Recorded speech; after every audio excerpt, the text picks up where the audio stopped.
Even though North Korea under Kim Jongun is one of the world's most secluded and least free country, contrary to popular belief, it has actually witnessed rapid economic marketization and privatization in recent years. And thanks to economic reforms initiated by Kim, small private enterprises and individual entrepreneurs have continued to expand their business operations across the country. Today, even capitalist products like the convenience store has become increasingly commonplace in North Korea. I remember when I visited North Korea a decade ago, my cell phone was withheld by customs at the airport to make sure that the local population wouldn't have access to any foreign high-tech communication device.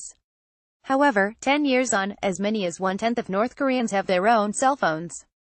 And North Korea even produces its own cell phones, which are sold under the brand name Arirang, and some North Koreans believe the Arirang cell phones have better quality than those made in China. On the other hand, North Korea has also witnessed an online shopping boom ever since Kim took power.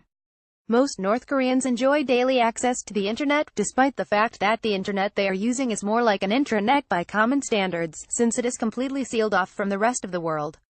Apart from the virtual world, North Korea under the young Kim is also catching up fast in terms of hardware. For example, the first ever subway train made in North Korea came into service on New Year's Day in 2016 and has been well on its way to replacing all second-hand and obsolete coaches imported from East Berlin.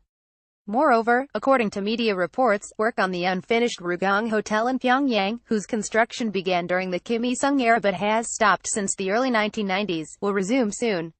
Meanwhile, the skyline of the capital city has been increasingly dominated by skyscrapers ever since Kim came to power.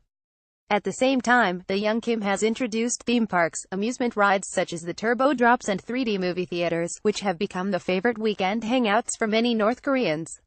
Moreover, on the orders of Kim, Pyongyang has been putting a lot of effort into enhancing the country's soft power by aggressively promoting specialist tourism. One example is the Pyongyang Marathon held recently, which has proven highly successful.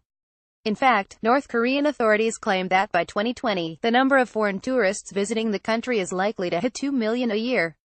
However, if anything, the idea of growth in North Korea is nothing more than a relative concept. It is because no matter how fast GDP growth has been, under the rule of Kim, the average annual income of the North Korean people still stands at a mere 1.5 million won, or $1,330, which is less than 5% of their southern counterparts. Besides, there is a huge gap in the standard of living between residents of Pyongyang and those living in other parts of the country, as the new infrastructure and fancy buildings I just mentioned are overwhelmingly located in the capital city, whereas the rest of the country has remained largely underdeveloped. However, the trick is, limited improvement in the overall living standard of the general public under a social environment where freedom of information is strictly prohibited might turn out to be more in favor of the consolidation of the Kim regime than any huge improvement in the living standard of the people along with sweeping liberalization in society.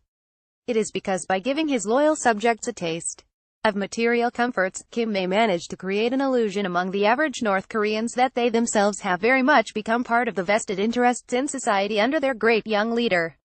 Such illusion could turn the North Korean people into skeptics of social change and staunch supporters of the regime, for fear that once the status quo is gone, their vested interest will also vanish.